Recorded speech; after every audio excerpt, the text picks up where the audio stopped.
Silence doesn't mean I'm weak. It means I stopped feeding what hurts me. If you feel hopeless, that they're never coming back, listen up. This isn't the end of your story. It's the end of the version where you begged for a role you already outgrew. Hey folks, imagine this. You're standing at a busy train station. Trains rush by loud and bright, and one person, your person, steps onto a train and it disappears into the tunnel. Your brain screams, "That was my only train." But my friend's real life isn't a one-train station. The tracks keep moving, new lines open every day. You didn't miss your destiny, you just found your silence. Here's another picture. Think of your heart like a lighthouse. A lighthouse never swims after ships. It shines, it stands, it lets storms pass. It says, "I'm here and I'm steady." When you choose calm over chasing, you're not losing, you're signaling. And the world, yes, even they, can see it. A Stoic line says, "Strength lives in what we refuse to fuel." That means your late-night scrolling, the accidental story views, the drafts you write and delete at 2 a.m. They don't feed your healing, they feed your fear. We're not doing that anymore. Not today. Let's break a few lies while we're here. The first lie says, if I don't text, they'll forget me. Truth. People forget noise long before they forget presence. Be the person who glows without shouting. The second lie says, if they don't come back, I'll never feel this alive again. Truth. What felt like alive was often adrenaline and anxiety dressed as love. Peace is quieter, but it lasts longer and it doesn't charge rent. The third lie says, they were my only chance. Come on, your heart isn't a limited edition pizza. And speaking of pizza, a relationship isn't a delivery app. You can't track it with out for delivery 7 minutes away. Life is bigger and a little funnier than that. Listen to this with me. I don't chase what needs running shoes to stay. That's not cold, that's self-respect. When you stop explaining, you stop training people to treat your boundaries like suggestions. Your silence isn't punishment, it's protection. It's you saying, I will not audition for someone who can't even show up to the theatre. Maybe you're thinking, but I miss them. Of course you do. Missing someone is human. But making your life small to fit inside their absence, that's a habit, not a fate. Habits are changed by tiny, brave acts. A glass of water instead of a doom scroll. A walk instead of a wish. A journal page instead of a pleading text. Each small act whispers, I'm back on my own side. Here's a simple image to carry all day. You're holding a door key.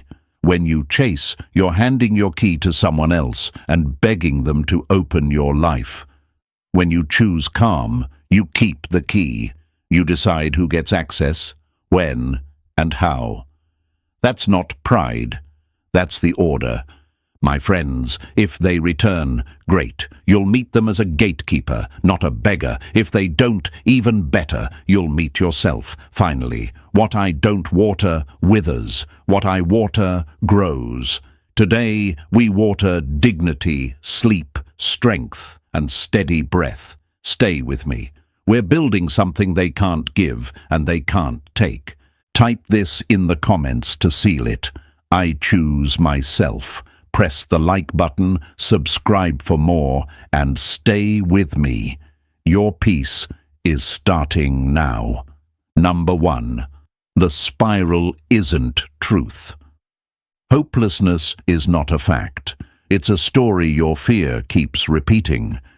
They think they're never coming back, and your chest answers with a tight yes, like a fist gripping your ribs. Let's hit it straight. That feeling is real, but the conclusion you hang on it isn't.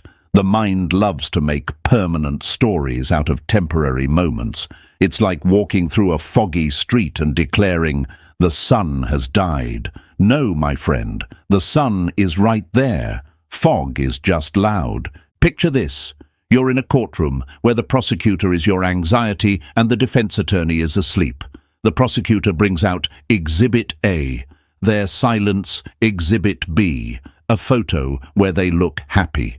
Exhibit C, a late-night memory that still stings. The jury, your nervous system, gasps. Guilty, they say. But look closer. No cross-examination, no alternative explanation, no new evidence, just one-sided noise. That's how the spiral works. It doesn't prove anything. It just repeats everything. Maybe you're asking, then why does it feel so true? Because feelings arrive faster than facts, because your brain is a prediction machine that hates blanks, so it rushes to fill them with the scariest answer it knows. Because the last time they pulled away, you chased and your body learned. Chasing reduces panic. Now you're not chasing, so your body screams, "We're dying, you're not dying." You're detoxing from a habit called reassurance.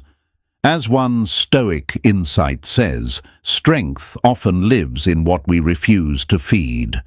Right now, we refuse to feed the panic story.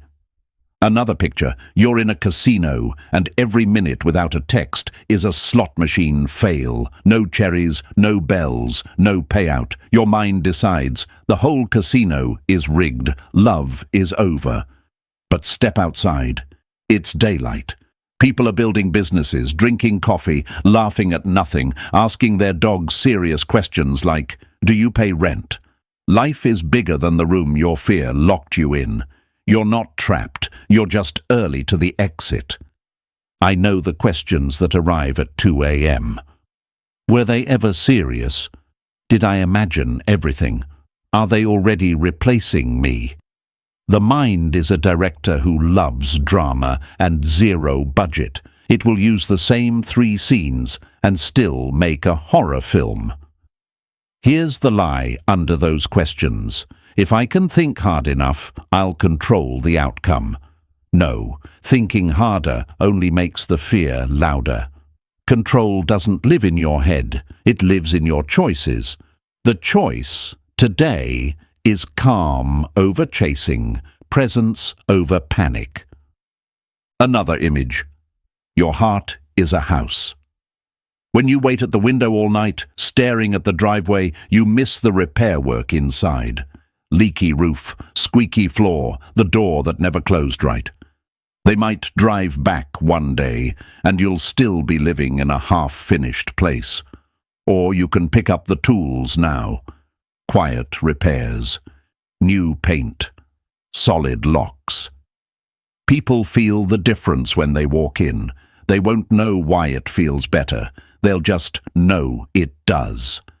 That's what your stillness is for, not to punish them, but to renovate you. Let's break the biggest lies. Lie 1. If I don't text, they'll forget me. Truth. They forget noise long before they forget gravity. Be gravity lie 2. If they don't come back, I'll never feel this much again. Truth. You're mistaking adrenaline for aliveness. Peace is slower, and it leaves the lights on. Lie 3. They were my destiny. Truth. Destiny doesn't ghost.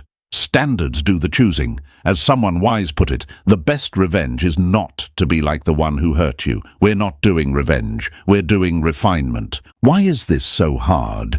Because stopping the chase feels like dropping the medicine that numbed your fear. Because you trained your body to believe that their reply equals your oxygen. Because identity got tangled in attention. You weren't just loved, you were rated. So the mind hunts for ratings again, the way a tongue hunts for a missing tooth. It's an old loop. And loops aren't broken with one epic moment. They're broken with small, boring wins that add up to a new normal. One choice, then another, then another. That's how a loop unravels. Let's put one hand on fear and one hand on the truth. Fear says, if they were the one, they'd be here. Truth says, if they are the one, they'll respect who I am becoming. Fear says, reach out, just once. Truth says, I don't audition for roles I already performed. Fear says, but what if they forget? Truth smiles. What is unforgettable is not noise, it's integrity. Think of your silence as a mirror, not a weapon. Mirrors don't chase, they reveal. If they are ready to see what they've done and who you've become, they'll face it. If they aren't, they'll look away. Either way, you don't lose. You learn. And learning is worth more than any hurried text that drags you backwards into an old costume that never fits. A little humor to breathe here.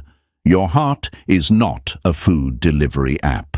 You can't watch a dotted line on a map and shout, make a left feelings. Life doesn't offer ETAs on healing, but it does offer signs, deeper sleep, fewer what-if loops, steadier mornings, a smile that surprises you while you're tying your shoes. Those are quiet victories. Quiet doesn't trend, but quiet builds. If they think walking away won't cost them anything, let your standards be the bill. Not threats, not games, not performance, just calm, consistent boundaries that say access is earned. If they return, they'll meet a gatekeeper who knows the price of admission. If they don't, you'll meet a version of yourself who no longer discounts their worth just to keep someone in the room. You're not running from love. You're running from the parts of you that thought panic was proof of connection. You're not cold. You're clear. There is a difference. Cold pushes love out. Clear invites the right love in and shows the wrong love at the door. And yes, it hurts to be clear at first. It's a muscle burn. But muscles grow. Panic only drains. So here's where we rise. Take the next breath as if you're signing a contract with your future. Shoulders down, jaw unclenched, eyes forward. If they come back, they'll need to match your calm. If they don't, you'll be too busy building a life that doesn't wait at windows. Either way, you win by who you become, not by who you catch. Type this in the comments so the world, and more importantly you, can see it. I choose myself. Show them by showing yourself, your routine, your peace, your progress. Stay with me because next we're going to turn that calm into a simple daily protocol that starves panic and feeds power. Number 2. The 72-hour window. Panic isn't proof, it's a siren. You don't follow sirens, you steady the wheel. If they're not responding and your chest keeps sprinting ahead of your mind, this is where you slow the storm. For the next short window, you're going to treat your feelings like weather, not law. Think of your brain as a radio that got stuck on the loudest station. You don't smash the radio, you reach for the dial and return. That's what this window is for. Returning, not to manipulate them, not to play games, but to stop feeding the very pattern that keeps you hurt and hopeful at the same time. Imagine you're standing on the edge of a cold lake. Your first urge is to jump back. But once you wade in and let the water swallow your ankles, your shins, your knees, something happens. The shock fades, the breath returns, and your body realizes, I can be here. That's what the first hours feel like when you refuse to chase. Your system screams for the old fix. Check their page, check your phone, check your worth. You will not negotiate with urges. As a Stoic lesson puts it, strength often lives in what we decline to repeat. You are declining the loop. Your mind will try to bargain. Just a quick message to clear the air. Just one story post so they know I'm fine. You already know where that path leads. to the same old arguments dressed in new emojis. The lie under the bargain is simple. If I act, I'll calm down. But your nervous system doesn't trust words right now. It trusts actions that restore rhythm, breath, movement, completion, so you start with what the body believes. Put your hands under cold water for a minute. Walk. 10 quiet minutes. No phone, just breath and footfalls. Write the exact message you're dying to send, every raw syllable, then fold it and put it away. Expression without exposure. You spoke your truth to yourself, the only person who needs to hear you first. Why is this hard? Because your body has learned to treat their attention like oxygen. No attention, no air. That's not love, that's conditioning, and conditioning loosens when we survive the urge without feeding it. Expect the pull to rise like a tide around the times you used to contact them. Expect your brain to throw old scenes on the wall like a projector. That laugh you miss, that night you wish you could relive, that look that made you think forever was guaranteed. The projector is not the room. Turn and feel the room, your breath, your pulse, your shoulders dropping one notch at a time. The present is under your hands. Grip it. My friends, ask the right questions. Am I trying to change them or to change the way I meet myself? Am I looking for relief or for respect? Would a response from them make me calm for a day and empty for a week? If the honest answer is yes, then the path is clear. Calm first, contact later, if ever. It's not punishment, it's a sequence. Calm resets your standard. Contact tests it. Picture your life as a workshop. Every time you reach for the phone to soothe, you put down your tools. No wonder the chair never gets built, the book never gets read, the stamina never grows. For this short window, you are the person who stays in the workshop. You build small things that finish, a quick workout, a cleaned sink, a page in a journal, a simple meal you cook for yourself like you would for someone you love. Completion heals micro-tears in self-trust. And self-trust is the quiet that makes you magnetic without trying. Let's break the lies that show up mid-window. Lie. If I don't say something, they'll never know how I felt. Truth.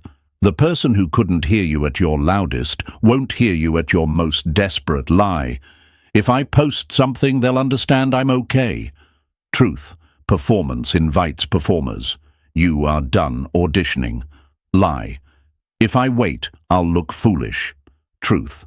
Haste is how people advertise patience, is how people reveal value. A Stoic reminder. What you don't feed gets smaller. What you feed owns you. You're shrinking the panic by starving it. A little humor for your brain. If love were a pizza tracker, it would still say, "Order received," while you're already eating dessert. There are no accurate ETAs for emotions. The only clock that matters is the one that measures who you're becoming when nobody is watching. That clock is always running, and today it's finally running in your favor. You may feel the itch to check if they viewed your story, liked that old post, sent a half-opened, "Hey," this is the part where you practice not taking the bait, because bait is a test of your old identity, not an invitation to a new chapter. The old you chased to soothe, the new you waits to see. What changed is the only response you'll ever need if you must respond at all, short, sober, spine intact. They can fill the silence with ownership, or they can leave it empty. Either way, your standard stands. Here's your anchor image for the whole window. You are a lighthouse on a cliff. You don't blink to match the weather. You keep your beam. If they're at sea, they'll read the light. If they're not, the ships that matter will.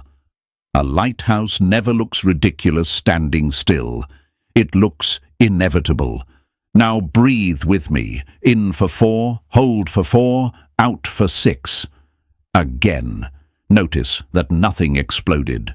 The siren got loud. You steadied the wheel, and the road kept going. That's the point. There is a road after the panic. End this window by declaring out loud to yourself and to the world around you through your actions. I choose peace over proof, standards over stories, presence over panic. Then prove it with one small, completed thing before the day ends. Fold the laundry, send the job application, do the last 10 push-ups. Not because they'll see it, because you will. Type this in the comments to lock it in your identity. I hold my standard. Show them by showing yourself. Steady breath, clean choices, quiet progress. Stay with me, because next we turn this calm into a simple daily blueprint that makes your presence unforgettable without a single word. Number 3. Silence with spine. Silence isn't running away. It's refusing to perform for what doesn't respect you. They think you're quiet means you're weak, that you ran out of words, that you're sitting by the phone waiting for a miracle. Let's say the hard thing first. Silence without standards is just sulking, but silence with spine, calm, consistent, unbothered, turns absence into authority. This is where you stop trying to win with paragraphs and start winning with posture, not a pose. A posture. The posture of someone who knows their value and will not auction it to the lowest bidder. Imagine your life as a city. For a long time you left the gates wide open, hoping they'd notice how welcoming you were. Anyone could wander in, move the furniture, leave when they felt like it. Now picture the same city with clear walls, clean streets, and time-tested gates. You're not shutting life out, you're guiding it in. Your quiet is the city wall, your boundaries are the gates. They don't keep love away, they make sure love arrives as love, not chaos wearing perfume. You'll hear the old lies rise up. If I don't explain, they'll misunderstand me.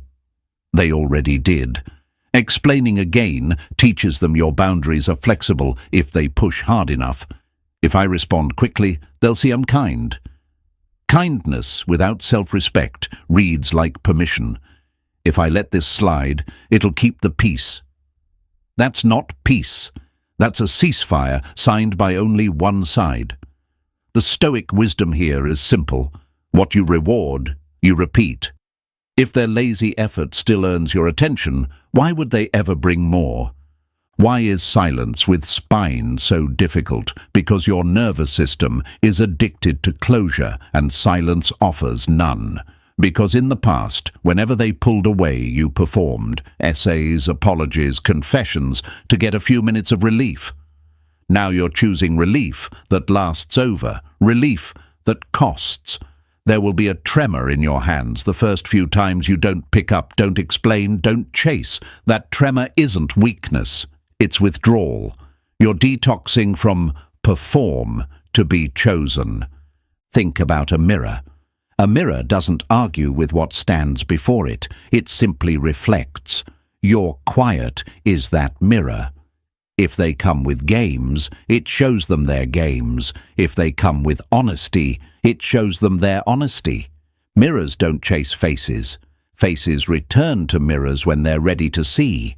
Your job isn't to wave the mirror in the street, it's to hang it steady and keep it clean. My friends, ask yourself the real questions. If they message, "Hey," would your old self leap to entertain and explain, while the new you simply asks, "What changed?" If they post something to provoke you, would your old self take the bait, while the new you lets the hook pass by and keeps building? If they circle back because silence made them curious, can your standard tell the difference between curiosity and commitment? Curiosity knocks. Commitment brings bags and stays. Your quiet makes room for that difference to show itself. Here's a picture to hold. You're on a cliff at dusk, a lighthouse humming at your back. The ocean below is loud, dramatic, full of signals that want your eyes, but the beam stays steady. It does not rotate faster because one ship honks. It does not dim because one ship sailed away. It keeps its rhythm because its rhythm is the point. That's you now. You won't rush your replies to prove you care. You won't post to prove you're fine. You won't allow your day to be scheduled by someone who couldn't keep a promise at night. Your rhythm is the point. There will be moments when fear whispers, "What if this silence makes them forget you?" Remember this. People forget noise long before they forget presence. Presence is built in the hours you reclaim.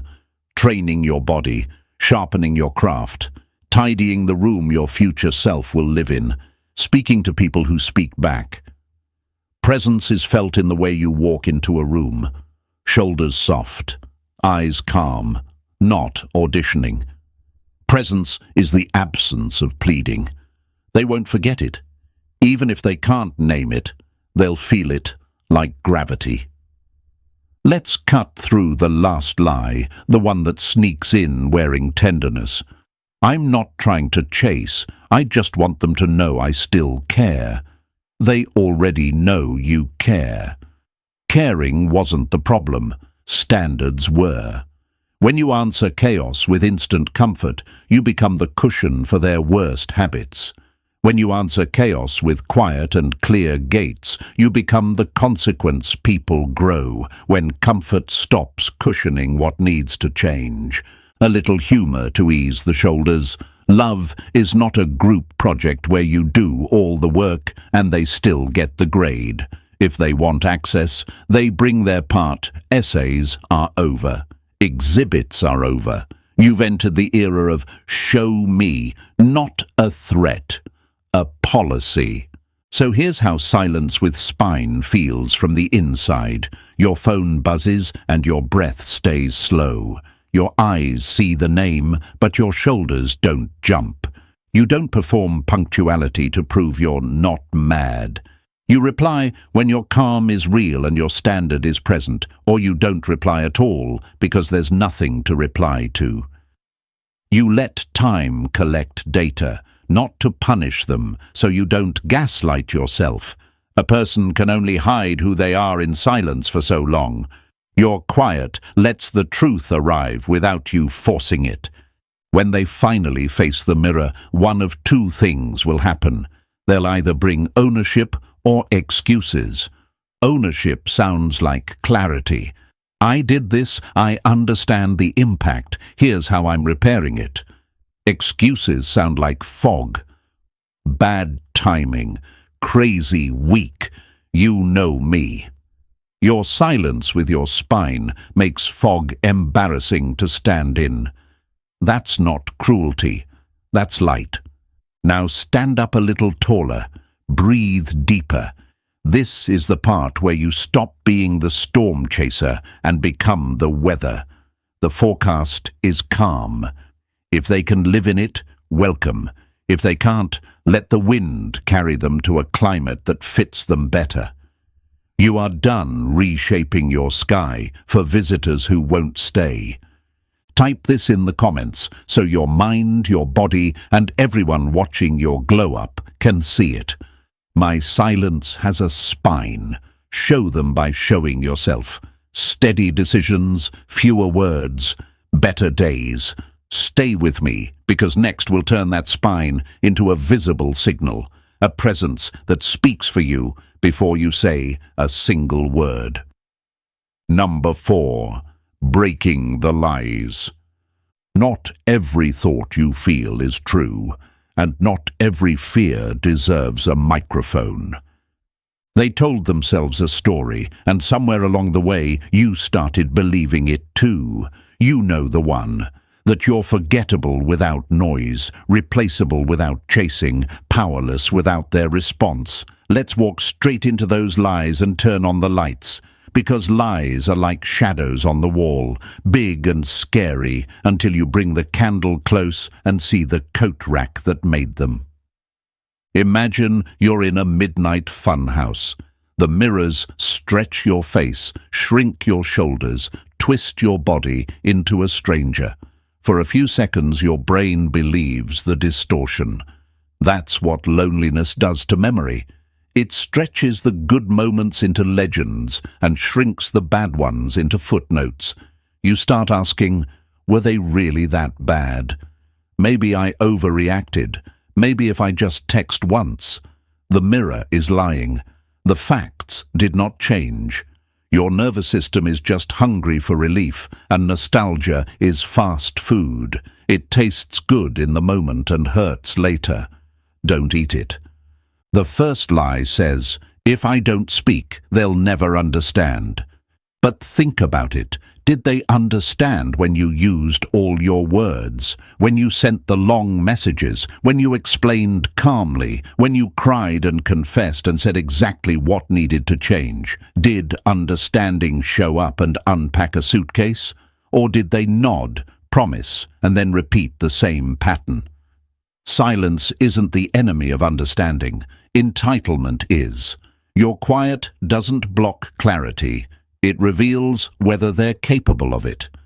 The second lie says, if they don't come back, it means I wasn't valuable. Value isn't proven by who returns. It's proven by what remains. What remains when they're gone?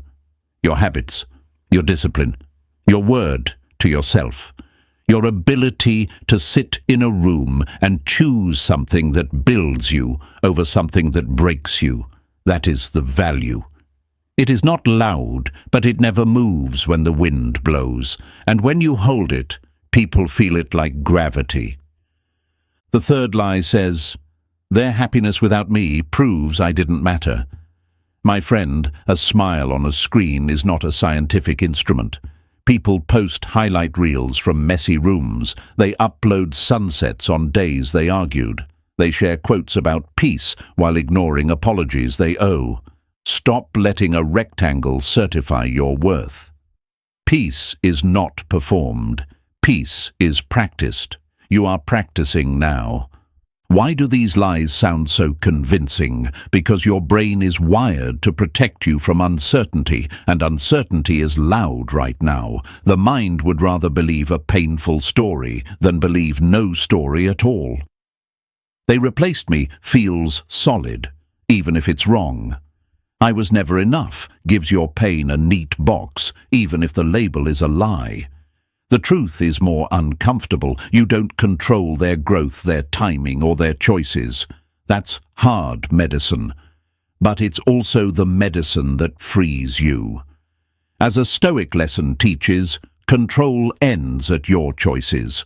Peace begins where control ends. Here's a picture to hold. You're standing on a beach at dusk, and the tide keeps writing scary sentences in the sand. They won't return. You lost. It's over. Your heart stares and believes. Then a wave slides in and erases the line without asking. That wave is your standard. You don't argue with the sentence. You raise your standard and let the water do what water does, wash away what isn't permanent. Your standard sounds like this. I don't chase. I don't perform. I don't explain twice. I make room for what respects me. The tide obeys the moon. Your life obeys your standards. You might be thinking, but what if I'm pushing them away by being quiet? Another lie with a gentle voice. Quiet isn't pushing, it's pausing. It's allowing truth to arrive without you dragging it by the collar. If you can push them away by respecting yourself, they were never walking toward you, only toward the comfort you provided. Love that needs you to shrink is not love. It's a lease with hidden fees. Let's hit one more lie that sounds noble. I just want closure. Closure is not something they give. It's something you create when your standards stop negotiating. Closure is the moment you decide that an honest life without them is better than a dishonest life with them. It's not a text, it's a turning point. A little humor to loosen your jaw. Your heart is not a customer support line where they can call at midnight and file a ticket for free comfort. If they want access, they follow the policy. The policy now is simple. Respect at the door, honesty at the table, consistency in the hallways. Otherwise, the building is closed. So how do you rise from these lies? Not by delivering a speech to them, but by delivering a promise to yourself. You promise to check facts before feelings. You promise to pause before posting. You promise to measure love by alignment, not adrenaline. You promise to build a day that would still feel meaningful if your phone stayed silent. You promise to be someone your future self can thank. And then you keep one promise today, not 10. 1. That's how a mountain moves. One honest shovel at a time. Feel the difficulty? Good. Difficulty is the gym where self-respect trains. The weight is heavy because you're lifting years of habits that taught you to beg the mirror for validation. Take the rep. Breathe on the effort. Set it down. Take another.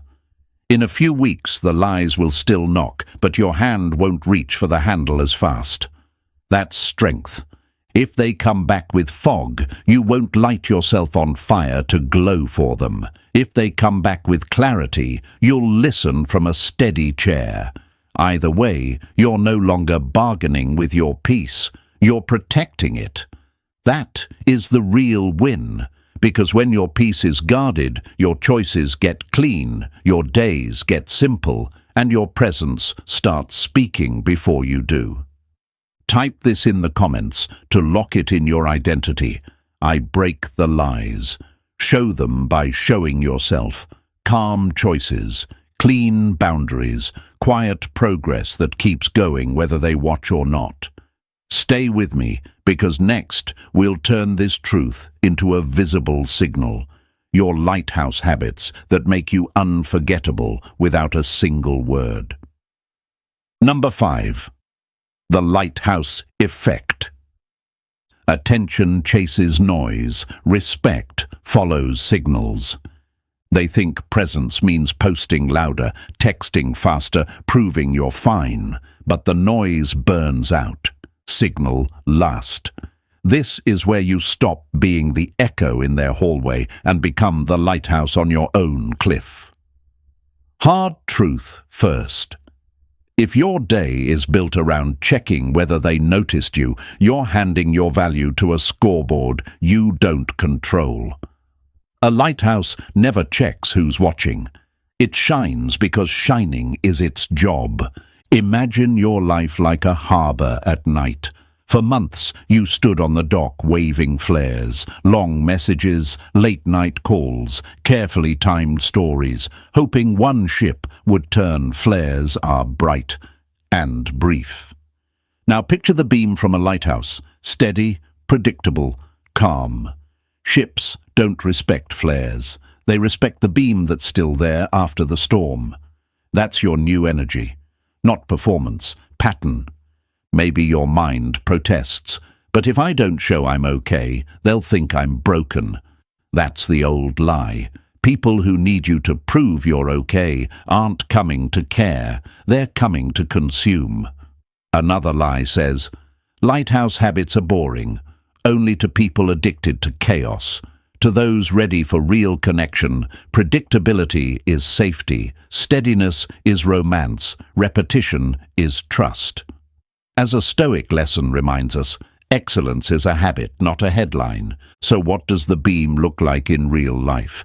It looks like a rhythm. Wake up, water, move your body, 10 minutes minimum before you touch your phone. It looks like 1 hour invested in your craft or career, even if nobody claps. It looks like cleaning the room your future self will walk into tonight. It looks like eating with intention, not emotion. It looks like a short call to someone who actually listens.